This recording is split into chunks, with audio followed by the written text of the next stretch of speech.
Chambi sir ಹೇಳ್ತಾ ಇದ್ದ ಹಾಗೆ ಐತಿಹಾಸಿಕವಾಗಿ ಕನೆಕ್ಷನ್ ಇರುವಂತಹ ಇರಾನ್ಗೆ ನಾವು ಸಪೋರ್ಟ್ ಮಾಡದೇ ಇರಲಿಕ್ಕೆ ಕೇವಲ ಅಮೇರಿಕಾ ಹಾಗೆ ಇಸ್ರೇಲ್ ಇನ್ವಾಲ್ವ್ಮೆಂಟ್ ಇದೆ ಅನ್ನೋದು ಮಾತ್ರ ಭಾರತಕ್ಕೆ ಕಾರಣ ಆಗಬೇಕಾ?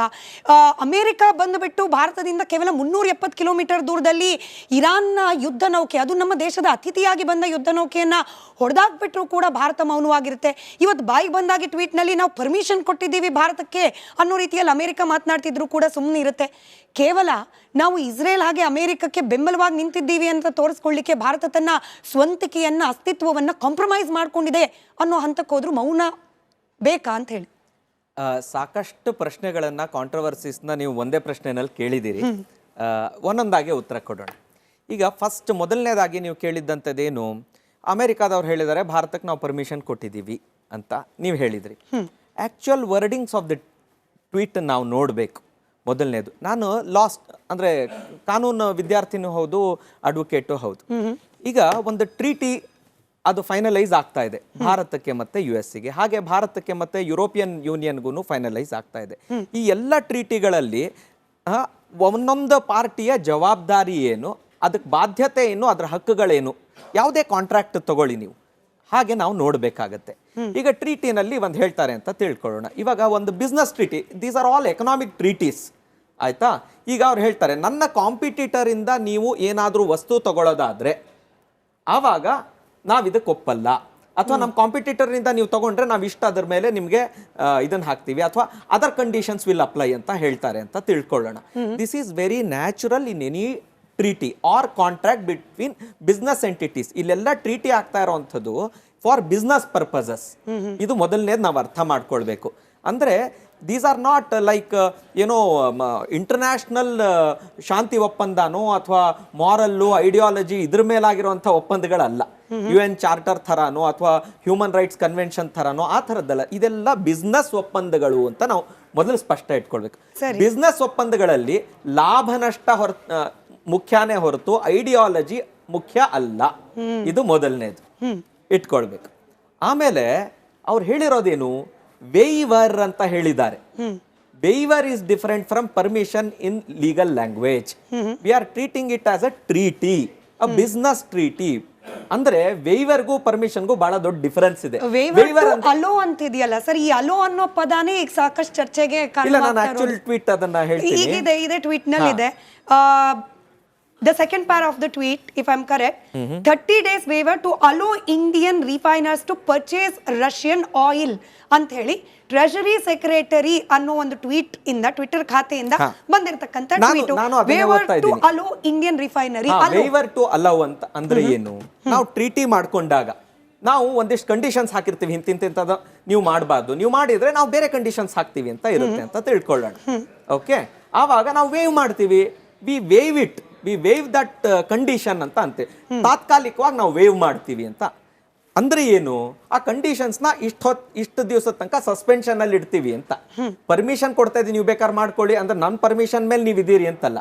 India can take the waiver, not take the waiver, even without a waiver, even if it does. ನನಗೆ ಇದೇನೇನೋ ಕಂಡೀಷನ್ ಹಾಕ್ತಾ ಇದ್ದೀರಿ, ನೀವು ಕಂಡೀಷನ್ ಹಾಕೊಳ್ಳಿ. If I am not bothered about it, I can still do business with Russia, which India is still doing.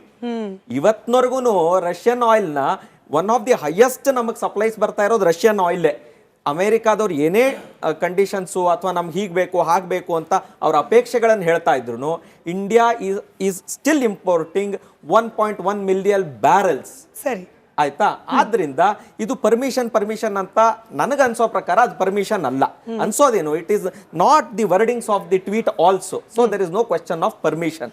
And a sovereign nation will never take permission from another sovereign nation. ಆಯ್ತಲ್ಲ? ಮಾತಾಡದೇ ಇರೋದು ಇಷ್ಟೆಲ್ಲ ಅನುಮಾನಗಳಿಗೆ ಕಾರಣವಾಗ್ತಾ ಇದೆ. ಇನ್ನೂ ಒಂದು ಚರ್ಚೆ ಕಾರಣವಾಗ್ತಾ ಇದೆ. ಇದು ಎರಡನೇ. ಅದನ್ನು ಹೇಳ್ತೀನಿ. ಈಗ ನೋಡಿ, ನಾನು ಲಾಯರ್ ಇದ್ದೀನಿ, ನಾನು ಕೋರ್ಟ್ನಲ್ಲಿ ಏನೋ ವಾದ ಮಾಡ್ತಾ ಇರ್ತೀನಿ ಅಂತ ತಿಳ್ಕೊಳ್ಳೋಣ.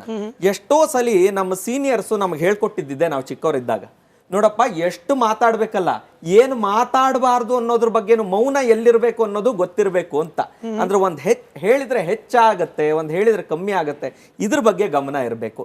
ಮತ್ತೆ ಇವಾಗ ಎಲ್ಲ ಕಡೆ ಎದೆ ತಟ್ಕೊಂಡು ಹಂಗೆ ಮಾಡದೆ ಹಿಂಗೆ ಮಾಡದೆ. ಒಂದು ಉದಾಹರಣೆ ಕೊಡ್ತೀನಿ ತುಂಬಾ ಸಿಂಪಲ್ ಆಗಿ.